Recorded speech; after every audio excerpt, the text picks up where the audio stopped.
we can Zoom and have everyone enjoy our programs through this medium. And thank you definitely to our tech team who has been able to put this together for us and make this possible.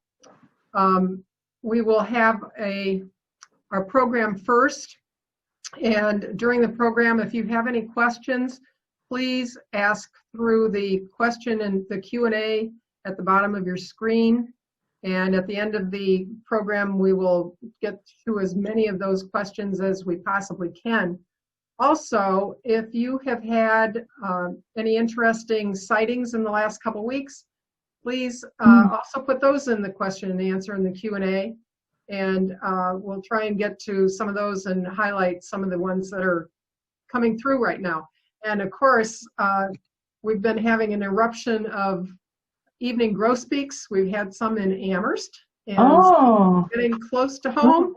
And it would be really great to be able to share some of those sightings that you've seen.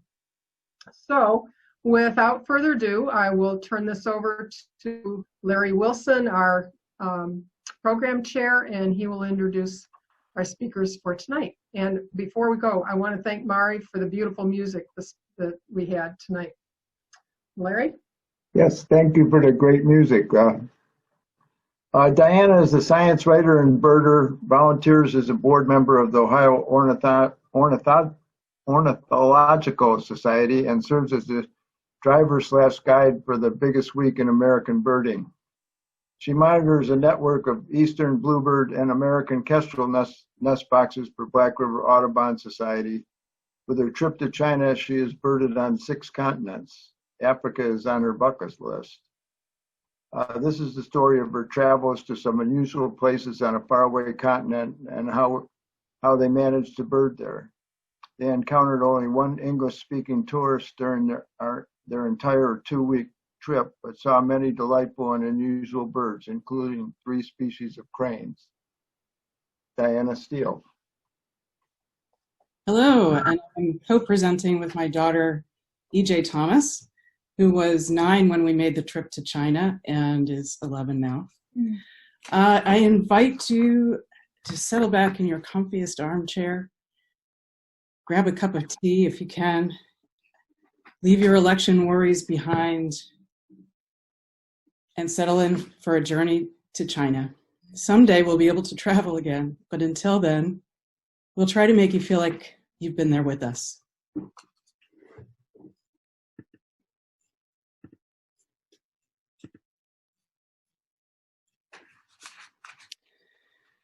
One of the advantages of a virtual meeting is that we have people watching who are not local to Lorain County. One of my friends has gotten up at 5 a.m. in Mumbai, India, to go birding with us. And so I invite you, if you're not local to Lorain County, to put a little message in the chat, say hello, and say where you're from.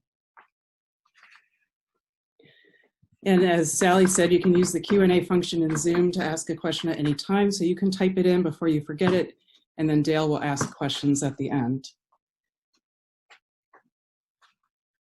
In 2018, when my family and I were invited to travel to China, we jumped at the chance. We had a 2-week holiday from school at Christmas time, but then we had to make some decisions about what we would do when we got there. Some of the traditional tourist destinations, the Great Wall, the Forbidden City, Terracotta Warriors, etc. I started envisioning the types of itineraries that would allow us to visit many of those places, and they sounded, frankly, exhausting. So I asked my family if they would be up for maybe a little bit of a different focus. I said, would you like to go birding when we go to China? Because that would let us be outside, and it's winter, but it might be sunny there. We go to some places where other people from the US tend not to go. And to my surprise and delight, they said, well, sure, why not?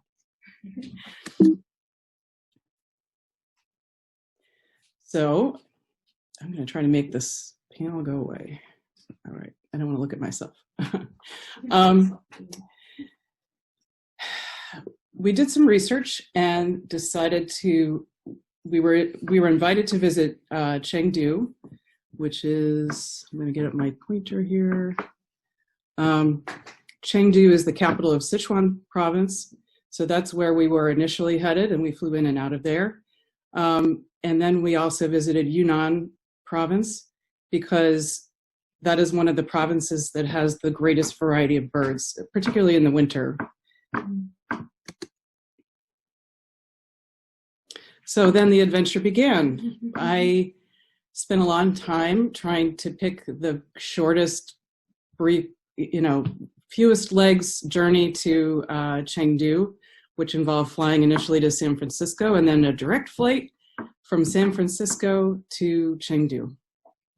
Well, our problems began just after we got on the flight in Cleveland, and they announced that there was a mechanical problem with the plane and we would be slightly delayed while they fixed it. And I started looking at my watch, and the minutes ticked by, and then the hours ticked by, and I realized that we were going to miss our connecting flight in San Francisco. So they told us we should go to San Francisco anyway, and we did. And when we arrived there, it was about 5 o'clock in the morning. Yeah, our time. I think so. It was bad. 2 o'clock in the morning in San Francisco, 5 a.m. our time. We hadn't had any sleep, and they wouldn't let us collect our luggage because we were traveling onward, we thought. Mm-hmm. As it turned out, we didn't travel onward. It's kind of a long story, and I'm not going to go into it, but if you want to hear the full story sometime, you can try to talk to me or ask a question. At any rate, we had an unplanned 3-day layover in San Francisco. It was fun, though. It was mostly fun. It was mostly fun. We stayed at my brother's house. Unfortunately, he had departed for Seattle for the holidays, so we substituted a family of 4 with 2 young girls for their family of 4 with 2 girls who had vacated the house. Eventually, we flew onward. This time we had to go through Beijing, so that meant that we added another leg to our flight. And this was our state of mind upon arrival in Beijing: a really bad selfie and lots of yawns. Yeah. We did encounter our luggage, fortunately, but I should have realized as soon as we landed, people started running off the plane, and I was like, why are they running? I didn't even know what time it was. I didn't know how long we had. I didn't know when our ongoing flight was. Well, it took so long to go through customs that we missed our flight to Chengdu. Again, that's barely. Oh yeah. They had just stopped boarding the plane when I ran up there, and the doors were locked. And the plane, it hadn't even taken off yet. It was sitting there. Sitting at the gate. Sitting at the gate. And the doors were locked. Yeah, with nobody to help us rebook our flight, and nobody who spoke English, and it was a nightmare. We missed our flight. We didn't know what happened to our luggage. We spent 4 hours in Beijing. I'm not even sure we ate anything because I don't think we had any money. We did finally make it onto a flight to Chengdu. We arrived around midnight. Once again, we lost our luggage. We also lost our hotel rooms, which is another story that I'm not going to go into. It ended up turning out well with the hotel rooms. Yeah, but initially I was ready to sleep in the lobby, and I lay down on we almost did sleep sofa. in the lobby. So if you're keeping track, we missed 2 flights. We had 2 delayed flights. We added an extra leg to the trip, lost our luggage twice, and arrived 3 days late. And if you are ever traveling with me, don't let me take you through California, because California is the state that never lets me leave. I got stuck in California for 2 days, only 2 months after this. Okay, so now we have finally arrived. Our initial destination was Chengdu, which is at an elevation of about 1,000 feet and is famous for its pandas. We then flew and gained 7,000 feet in altitude and to Lijiang, and drove on to This is actually Shangri-La, and then we flew back to Chengdu.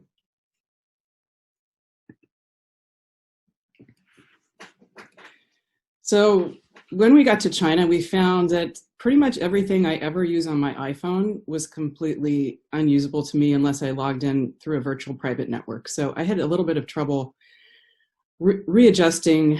I couldn't look at my calendar. I couldn't read the news. I couldn't Google anything. I couldn't check my email or Facebook. But we did find that eBird worked just great. And so if you're not a birder, this is an app that lets you enter bird sightings at a particular location. And what's really amazing about eBird is that if you're in a location where it knows what the bird species that could be possibly seen in the area, it will provide you a list and it'll say which species you're likely to encounter. And so that helped me a great deal in narrowing down what birds I was seeing.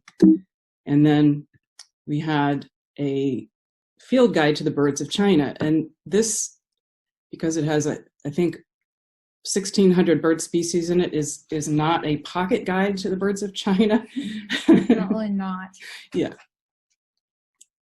But it was very useful. Mm-hmm.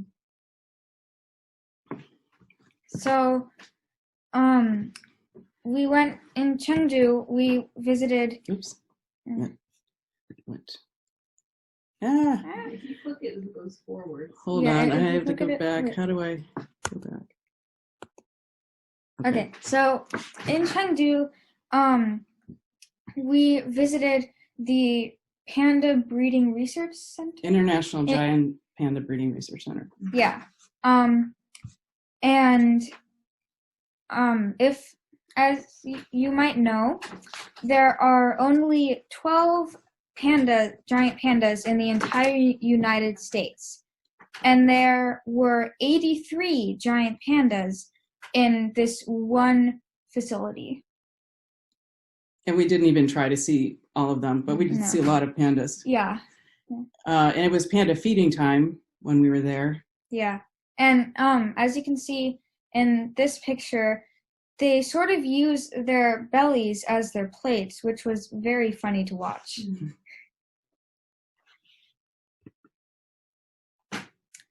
How many pandas can you count in this enclosure? So there are 1, 2, 3, 4, 5, 6. There's a seventh. I think. Oh yeah, 7. 7 pandas in one enclosure. And these were the juvenile pandas, so they were very playful and fun to watch. Mm-hmm. There were so many people crowded around there. And as is ubiquitous in China, there are security cameras literally everywhere you go. Mm-hmm. So there were also red pandas. As you'll see in this video, the fence isn't really designed to keep the pandas away from the humans, but the humans away from the pandas.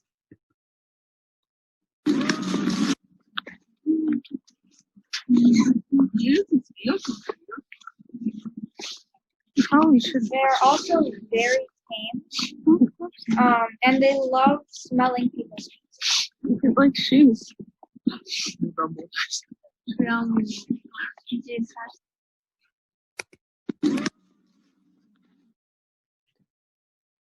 Oh, also, on our way into the red panda place, I'm pretty sure we saw a peacock sitting in a tree. Mm-hmm. Although they're not, I don't think they're endemic there. No, but that was quite spectacular. Mm-hmm. So this was January 1st, 2019, and we did encounter some birds at the Panda Breeding Research Center, in particular this one, this cute little, like, very colorful bird was our first bird of 2019. It's called a red-billed Leatrix, or lovebird. This is a white-browed laughing thrush. Now, capturing birds, killing birds, eating birds, keeping birds as pets is not illegal in China. In fact, it's quite common. And these lovebirds are among the most popular, and it's considered good luck to have a pair of lovebirds and then to release them. So as a consequence, there are non-endemic populations of red-billed Leatrixes all over China, but they are very cute. Mm-hmm. So the next day was our only day that we spent with a professional bird guide, and we met up with Sid Francis. He is originally from Scotland and lives in China with his Chinese wife. And we birded an area that's about an hour's drive outside of Chengdu in two places. One was up on this mountainside and then down along the river. Mm-hmm. And in between, he took us to lunch, and we had Szechuan Hotpot.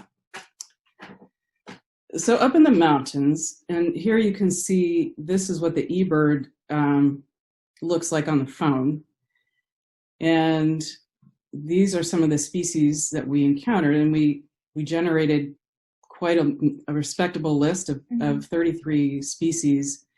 But honestly, I don't remember them that well, because Sid was always like, oh, over there, look, there's a greenback tit. There's a collared finchbill. There's a light-finted bulbul.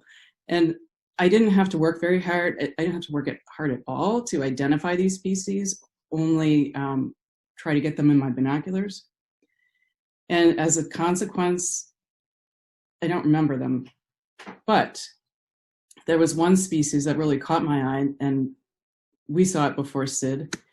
And these are not my photos. I never was in a position to get a picture of them, but this red-billed blue magpie is spectacular when it flies. That long tail kind of like floats along behind it, and it's quite long, and that's what we noticed when we saw it flying. And the only place we got close enough to see them really well, we were on the side of a busy road and basically pulled over for a second and pointed at them. Mm-hmm. Oh yeah, and yeah. It's the bird on the cover of the birding guide, field guide to China, it was fun to see that. Mm-hmm. After lunch, we headed down to this area down by the river, and I'm going to let EJ tell you about the most remarkable bird that we saw there. So we found an ibisbill. Well, Sid helped us find it. Yeah, he helped us find it. But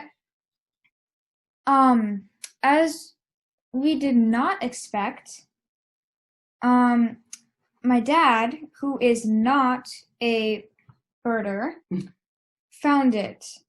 And as you can see, it looks really, really close to the rocks. Like if you weren't looking for it, you wouldn't see it at all. It happened to be walking, and yeah. Sid had given up looking. We had looked for this bird for quite a while in a couple different locations, and we hadn't seen it, and we just about given up. But Peter put his eye to the scope, and he said, I see something walking. And Sid's ears perked up, and he said, walking? Walking? Let me see. And he looked, and sure enough, there it was. Now, this bird, the ibisbill, is remarkable because it is the only member of its family. And if you are trying to see a representative of every bird family in the world, you have to find an ibisbill. Now, it's not a rare bird, but you have to know where to look. Mm-hmm. Famously, to me, Noah Stricker, who did an around the world big year and saw several thousand species of birds in a single year on 7 continents. He spent 2 weeks with Sid Francis in China and never saw an ibisbill. So I'm one species up on Noah Stricker. This is what it actually looks like. That is not my photo, but I'm very proud of the picture that I got. Also, my dad, after he saw it, he saw something else and thought it might be another ibisbill. It was a mallard.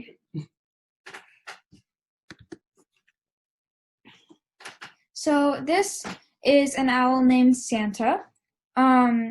He was found on December 25th, so Christmas, and he is not a pet.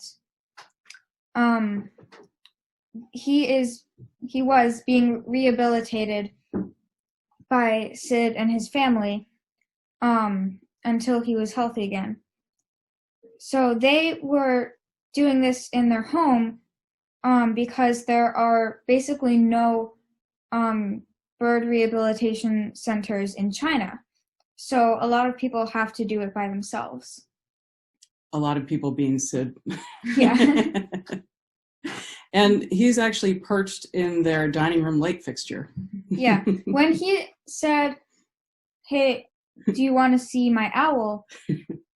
my mind immediately went to like maybe a small enclosure, like in a corner of his house or something. And when I walked in, there was no owl. And then he pointed up, and I looked up, and there he was in the light fixture. And to feed him, they put raw meat on the end of a stick and feed it up to him, which was pretty cool.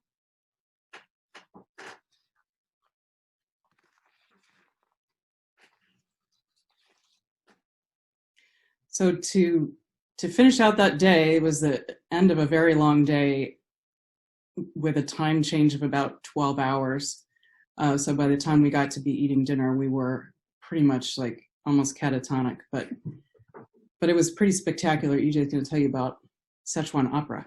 Yeah, so Szechuan Opera involves no singing, but it does involve someone in a very elaborate costume switching masks. So watching it is really, really cool because you can't tell how they're doing it. They just wave their hand and they have a totally different face. There's some sort of a head tipping gesture involved. Like, he had like an umbrella or something, and then he like went like that. Yeah, a fan. Yeah, a fan. Wave in front of his face, and then a different face would appear. It was so cool, especially after a really, really long day. Came up right close to tables too. Like yeah, clothes and everything. Yeah, it was literally impossible. The transitions were so smooth that you couldn't tell at all what he was doing until his face changed. So this is a kind of famous restaurant in Chengdu where they have both the face-changing opera and the specialty of the province, which is Szechuan Hotpot. And do you want to tell them about the hot pot a little bit?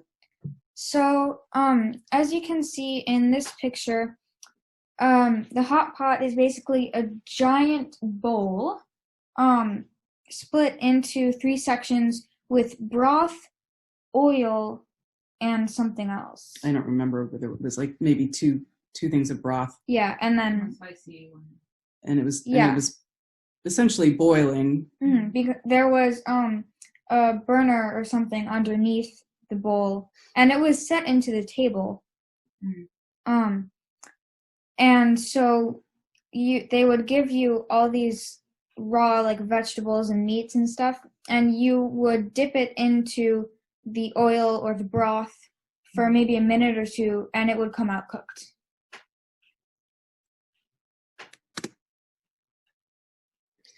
The next day, we put our faith in the airlines again, and we chose Lucky Air, and fortunately, it was lucky. It was uneventful, and it was an hour or less than an hour long flight up to Lijiang. This Lijiang is at 8,000 feet elevation. It is one of the most beautiful cities I have ever encountered. It's the old town is very old, and it was originally built literally on a river. So they took the river and they channelized it in several different channels. So the river flows through the town 2 or 3 branches at a time. And then it kind of reminds me of the San Antonio Riverwalk, where all of the shops and restaurants and hotels and everything are along pedestrian walkways that line the canals. And this was one of the streets. These are just umbrellas hanging upside down. I just thought they were beautiful. One thing to notice that I didn't really think about until I put this presentation together, but all of the shops, none of the shops had doors. So essentially you were always outside, and even in the restaurants, it was outdoor. When you walked in, here you walk in and take off your coat. There you walk in and keep your coat and stuff on because it's all open air. Yeah, they had like hanging plastic sheets in place of doors.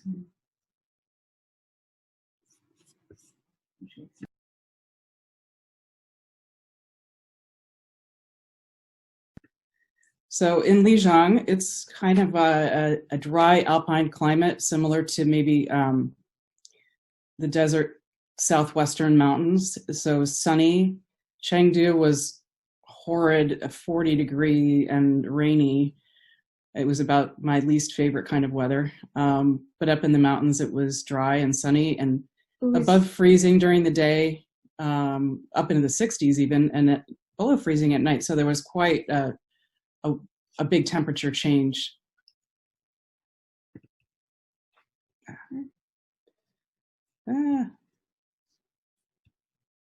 Somehow I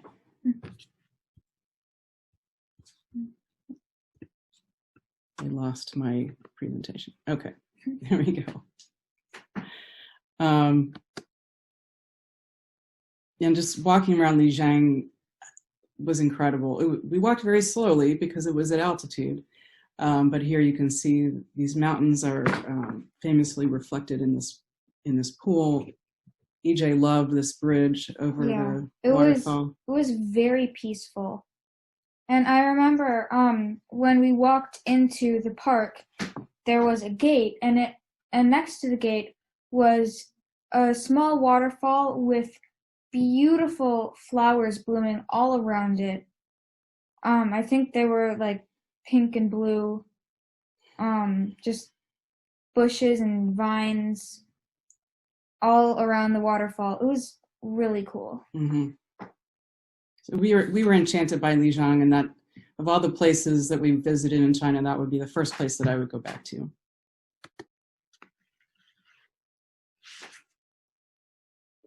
So, as you can see in this picture, it's a picture of me on a Tibetan pony.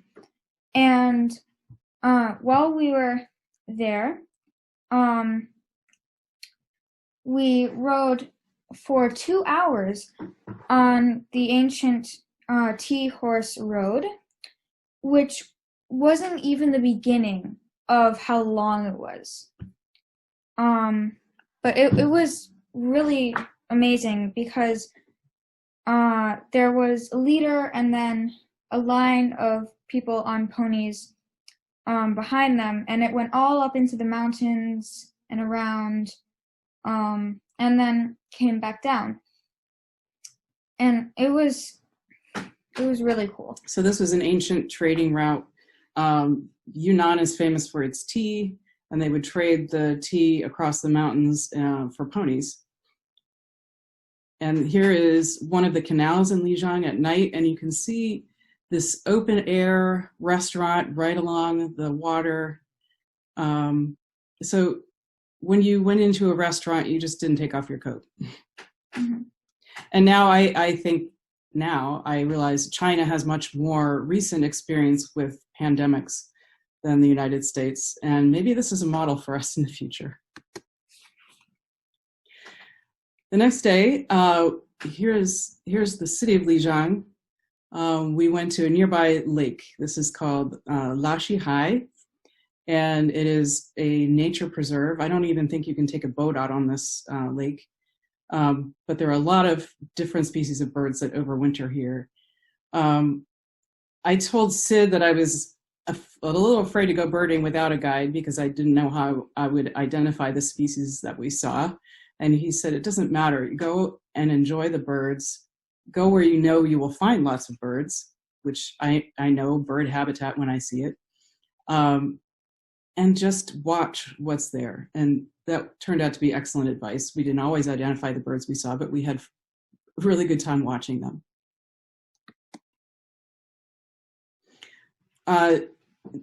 This is an example of where eBird really came in handy. I saw this flock of geese that to me looked just like snow geese. And so I looked on eBird to see if snow geese were expected to be found in the area, and actually no. So then I saw where they landed, and we walked over to where we could get a better look at them. And I finally got a good enough photograph that I could tell what it was, which is a bar-headed goose. And I'll tell you a little bit more about them in just a minute. But it was thrilling to track it down, find it, identify it, and then learn about it. And then EJ is going to tell you about a couple of the other birds that we saw. So this is a black-shouldered kite, and we saw these. They were above a field, right? Mm-hmm. Yeah, and it was really really cool to watch them, because they would fly around for a little bit, and then they would stop flying and let the wind carry them, and they would stay in place. And the only other bird that can do that is a hummingbird, right?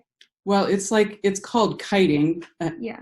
And so they use the wind to stay in place. There are some other birds that can do that, like the kestrel. But it was a pair that we saw, and they were really fun to watch. And this is a Greyback Shrike, and I actually saw this on my own and pointed it out to the others. I recognized it because of its sharp beak and the tree that it was sitting in.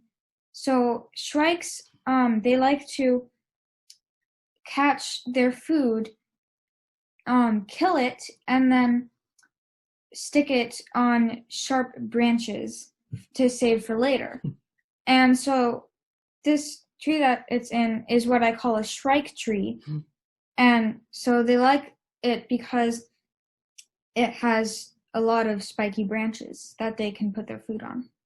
We identified a lot of the birds by making analogies with birds that we know here in the United States, but there are families of birds in China that aren't related to anything that we know here. That was more difficult. But the shrike has this very unique, like, hooked beak. And so EJ said, I think that's a shrike. And sure enough, it was. And we actually saw 2 species of shrikes. I didn't get a picture of the second one. And then we saw Eurasian Widgeon. Now, this is a bird that shows up in Ohio maybe at least annually. And I've seen them here in Lorain County. But it was fun to see them in their native locale, so to speak. Now back to the bar-headed goose.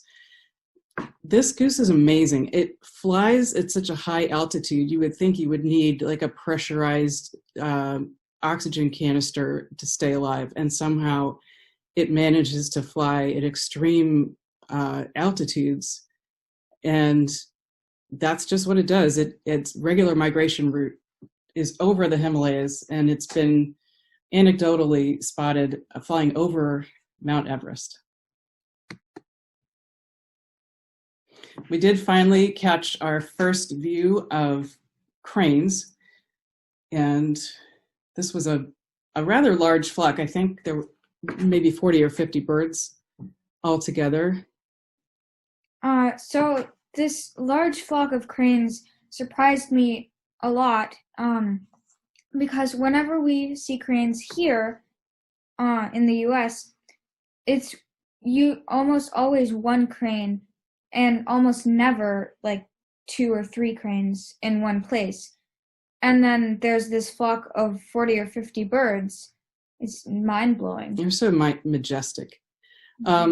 Second to sandhill cranes, these common cranes are the largest population, most widely distributed crane species. And actually this was not a life bird for any of us, because we had seen them in Germany and in Poland. in Germany, in East Germany, they mass in numbers up to 100,000 at one wetland location just outside of Berlin. I didn't manage to get there during the most spectacular migration, but I did see at least 100 fly overhead at one time. This is just another couple shots of that flock because they were so fun to watch.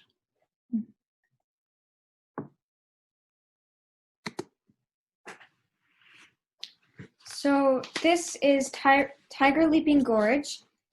It is one of the most spectacular river canyons in the world, and I got to see this firsthand. This picture, actually, I took myself, which is really surprising even to me because it's such a good shot. Anyways, it's 2,000 meters deeper than the Grand Canyon. And it doesn't seem like that because the mountains rise up and the Grand Canyon goes down. But it was really amazing. I should say that we specifically drove from Lijiang to Shangri-La so that we could stop at the Tiger Leaping Gorge. And we pulled into a parking lot, and then there's like, I don't know, 1,000 steps down to the base of the gorge. And initially I was very reluctant because I knew I would have to climb back up.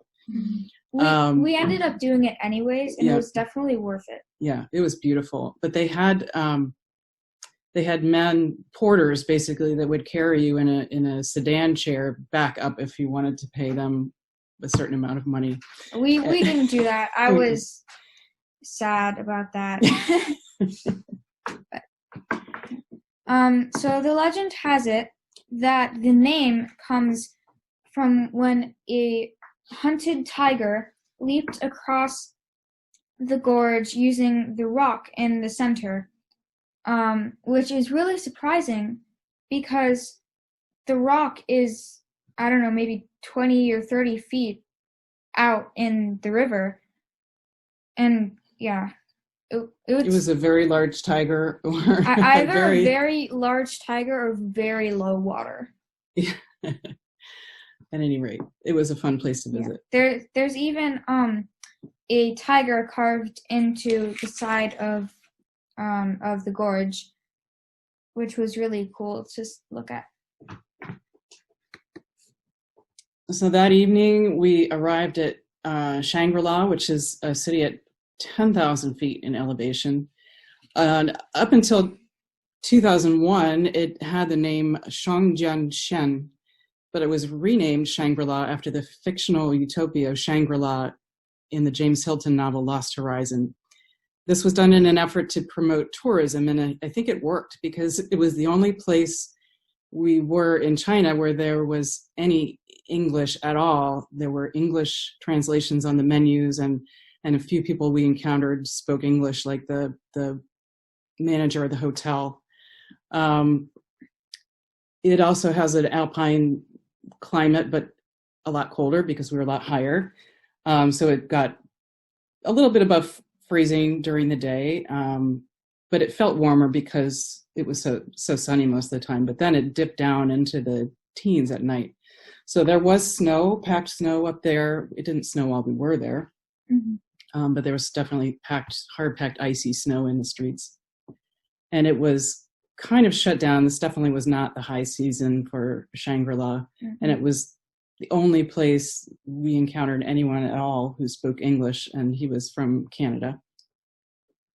Much of the old town burned down in 2014, but it's in the process of being rebuilt anew just as it was, so it's being rebuilt as old. Oh, one thing, the hotel had oxygen canisters available if you got altitude sickness, and there were warnings on the showers not to take too hot or too long a shower lest you pass out from altitude sickness.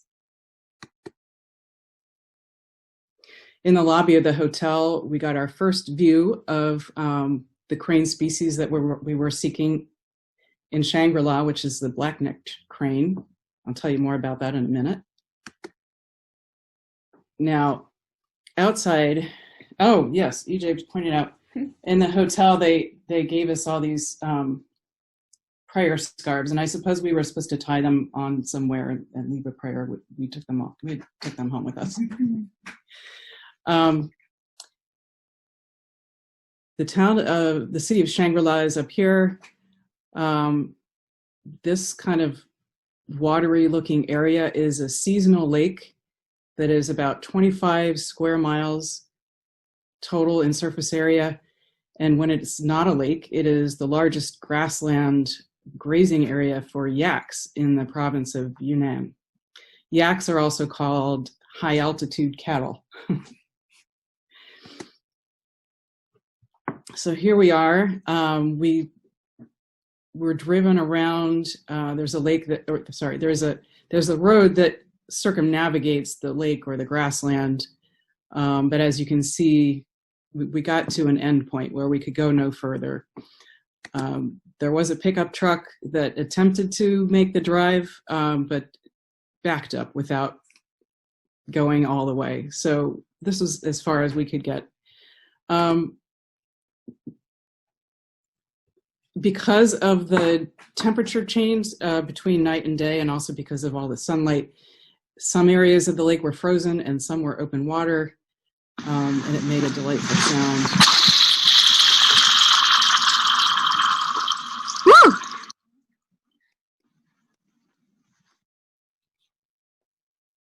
When I first got a good view of the open water, I was delighted because I look at all these birds, all these ducks, and I was so excited. I was like, all these Chinese birds, I'm going to have fun identifying.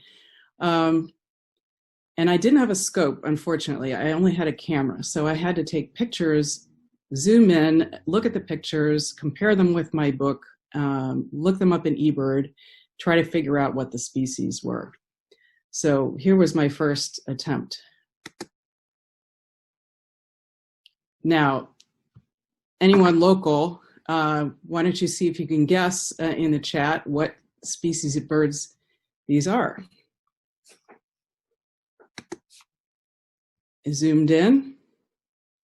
And here's another one. It wasn't out on the lake, but I was crushed initially when I realized that nearly all of these birds were birds of the same species that I had left behind in winter in Lake Erie.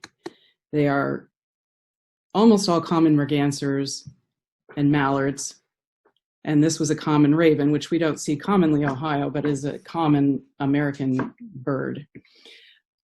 What was impressive about this was that these species are so incredibly widely distributed, and they're at different altitudes in different countries and widely adapted to different types of habitats.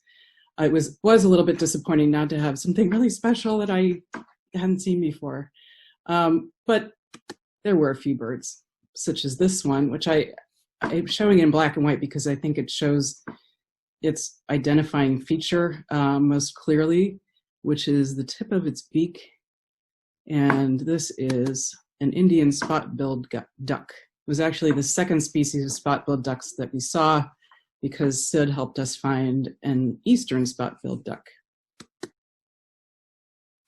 We finally got our first glimpse of black-necked cranes. We saw a pair in this farm field. They like to scavenge for leftover grains. This kind of bored-looking farmer was spreading manure compost onto his field in preparation for planting. Now, unlike the cranes, the common cranes that we saw in Lashi High, we only saw single or pairs of these birds, and I think altogether only 22 from an entire day's worth of birding. Down here, there is a pair of cranes flying into land. I think I only saw them because they were moving. They're quite large birds, so they tower over the water birds and gulls that are out on the lake.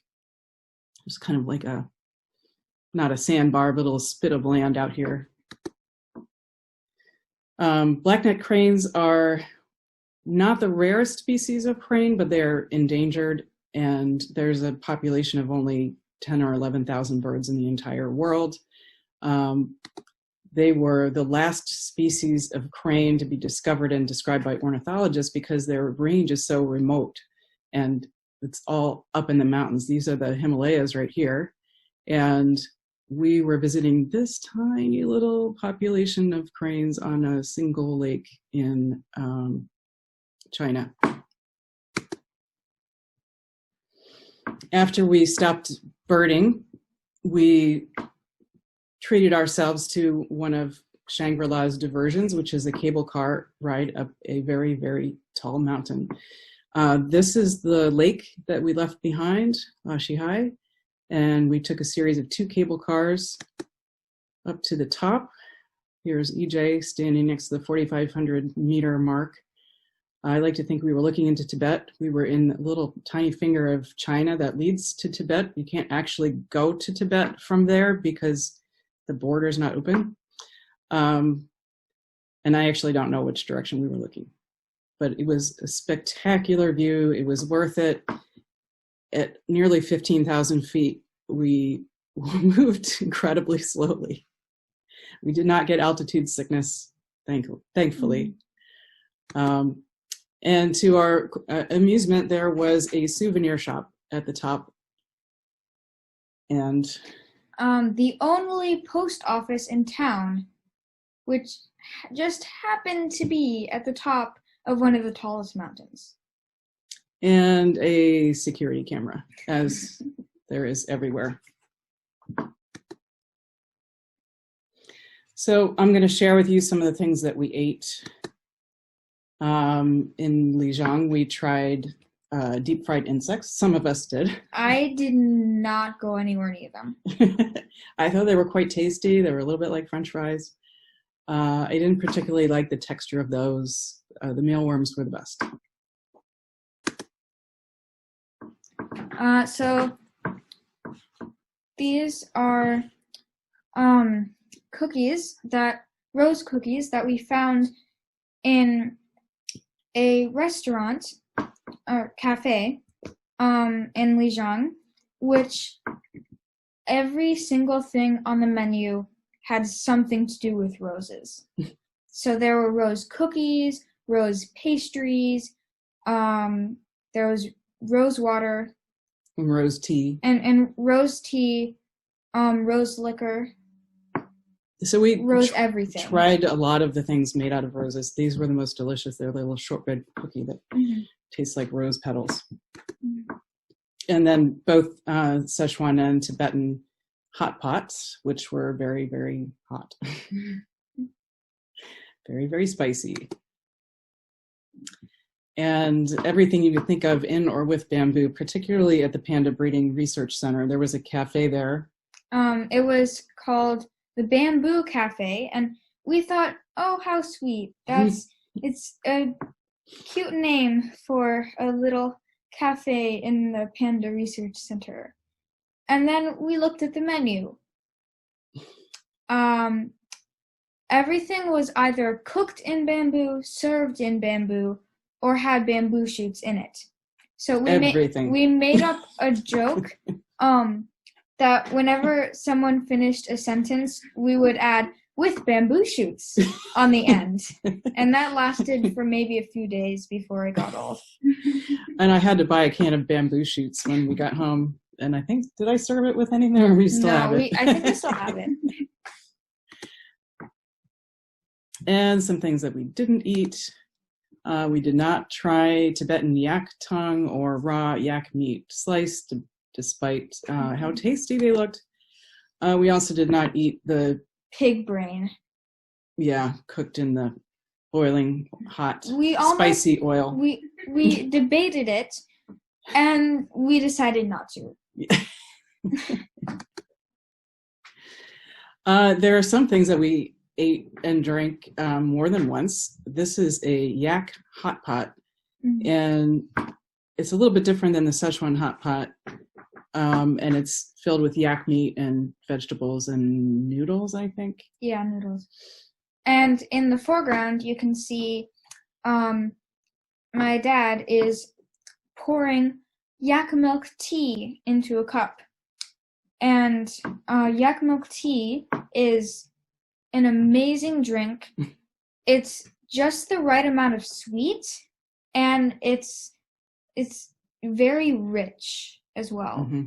It's so good. And so, just as in Lijiang, all the restaurants were basically outdoors. They had plastic on the doors, but there was no real keeping the cold air out.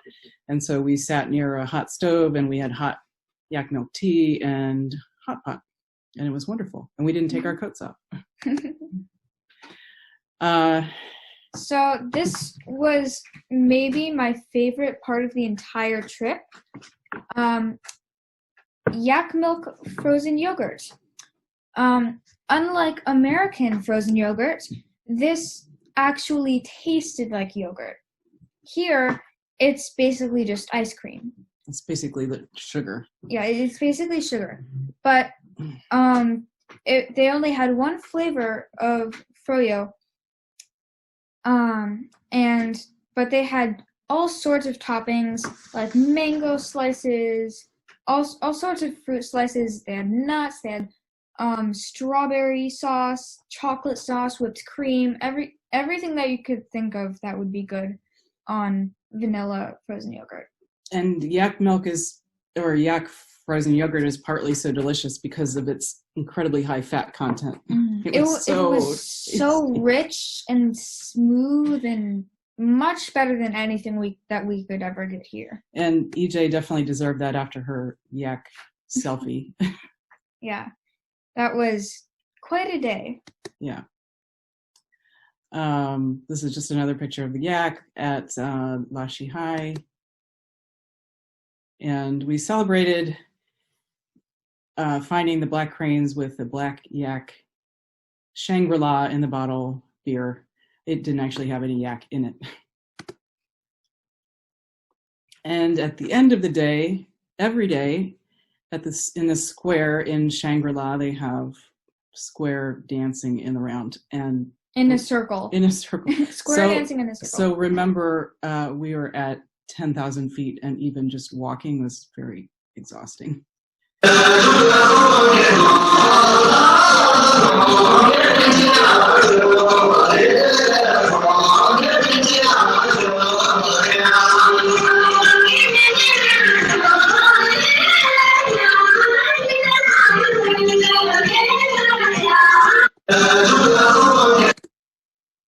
All right, and reached the end of our talk. See, we do have a question.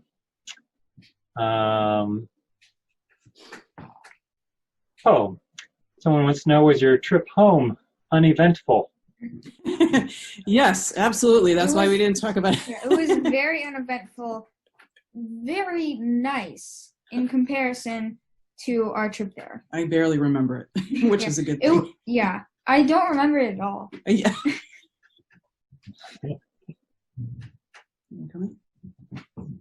And did the menus have photos of the dishes if there was no English, or how did you navigate all of that? And Diana, could you stop sharing your screen, please? We had a friend traveling with us who helped translate. She was very nice. But some of the menus had photos, like at the Bamboo restaurant, everything had a photo. And in Shangri-La, things often had photos as well as English translations. Did you get to see any baby pandas? Not super tiny babies. I think they were, the youngest ones were like a year old. Yeah, so still very adorable and fluffy. And what would you say was your most memorable bird that you saw? I don't know. I mean, probably the ibisbill. Yeah, probably the ibisbill. Or the red-billed blue. Oh, the magpie. Yeah. Mm-hmm. I mean, they were all amazing. Yeah. They were, yeah. I see some questions in the chat. Let's see. I got another question for you from the Q&A. Okay. Right. Someone wants to know if you saw the food that the shrike hung in the tree. Did you get to see the No, there was no food hung. No. Mm-mm. And you probably mentioned this, but how long was the trip from California to China? I think it was 12 hours Yeah. with a 12-hour time change. Mhm. No, it's 12 hours time change from here. I think So it was a 9-hour time change. Mhm. I think, I don't know. It was, it seemed like it took forever. Really, really long flight. So either our original flight was 12 hours and the flight to Beijing was 14, or it was the other way around. I think our direct flight from San Francisco to Chengdu would have been 13 hours. But then we added a leg, so it was 12 hours from San Francisco to Beijing, and then another 2 hours from there, plus the layover, plus the losing the luggage. Yeah. All right, I got a couple more questions for you. Someone wants to know, so how many bird species did you end up seeing? Another person wants to know, how did you learn of and connect with your Scottish guide? So how many species? I think it wasn't a hugely impressive list because we only birded really on 3 or 4 days, but maybe 75 or so. How did we learn of and connect? This was through our friend in China. Yeah. I really have no idea how he connected with this guy. It was really lucky though. Yeah, he was amazing. But I had separately tried to connect using my birding pal. I don't know if anybody's familiar with that, but you basically you say, I want to travel somewhere, and I would like to bird with somebody who's familiar with the area. And some of these people say that they're professional guides and they will take you around, or they're just like people who enjoy birding who would be willing to take you around for free. So you have to join my birding pal and then say that, wherever you are, you will be a guide for someone should they come here. So I said I would be a guide around Northeast Ohio, Northwest Ohio. And then I was looking for a guide in Chengdu. And so kind of a funny story, I only connected with somebody in Chengdu right before we left to go to Chengdu because my Gmail address that I use is blocked in China. So when he was in China, he couldn't get my email. And it was only when he left China to go to Germany that he saw this email from this person in the United States. Anyway, there's a very small bird watching society in Chengdu. It's not really a thing that people in China do. Another question is, were there many restrictions on your movements in China, and how were you received as American tourists? Remember the emotion? Yeah, no. I don't want to talk about that. Okay. Customs wasn't fun. So in order to get a visa to go to China, you have to have an itinerary with all your lodgings, reserved. And that's another story. Everyone in my family was able to get a visa to go to China, and it was a 10-year visa except for me. And the Chinese embassy that issues visas is in New York City, and you have to go in person or send someone. And fortunately, my parents lived close enough to New York City that they took our passports physically into the embassy and dropped them off, and then they would have picked up our visas, except that they said they didn't like my occupation, science writer, and they told my mother, must come in person. And so that meant I had to fly to New York City and go in person to the Chinese visa office. But in order to get the visa, we had to say what our itinerary was and where we were going to stay. And we basically didn't really know that. So we kind of made it up. But we did end up going to some of the places that we had said we would.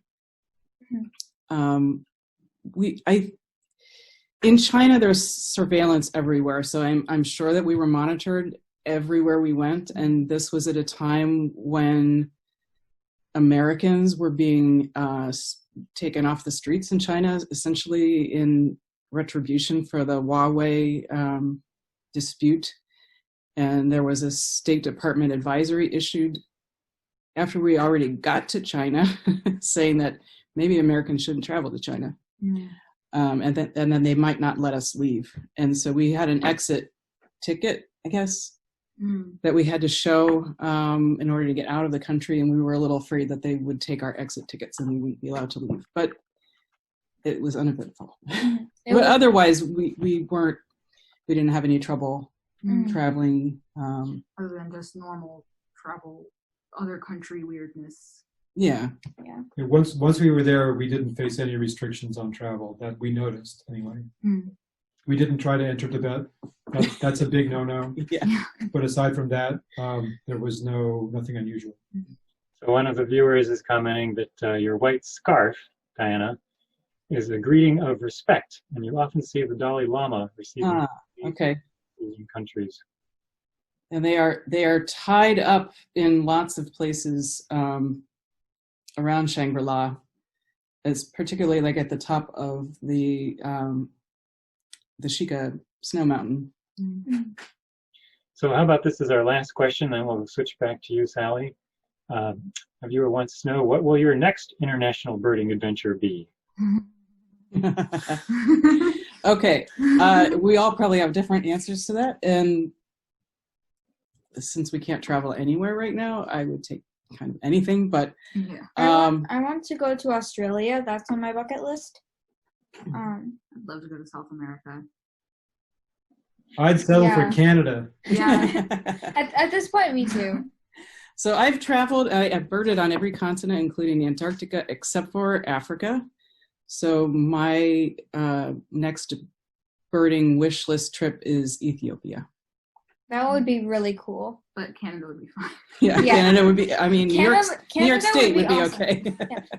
If we went back to Alaska, that would be Anywhere. amazing. Anywhere, please. Get out of here. All right, thank you very much. You're going to switch back over to Sally next.